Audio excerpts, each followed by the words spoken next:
Naam, karibu viwanjani. Dimba la wanawake la AFCON limeahirishwa hadi mwezi wa Julai mwaka huu na bado litaandaliwa nchini Morocco.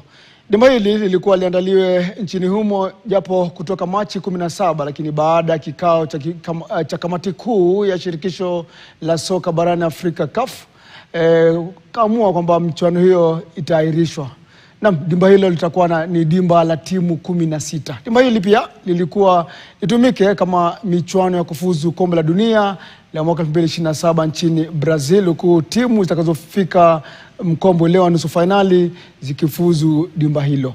Kenya iko katika michuano hii ambapo imekuwa ikicheza michuano ya kirafiki, michuano ya maandalizi, huku wakilazwa na Benin na Ivory Coast katika maandalizi hayo. Huenda hali ya utovu wa usalama kati ya Iran, Israel na Marekani pia imechangia uamuzi huo.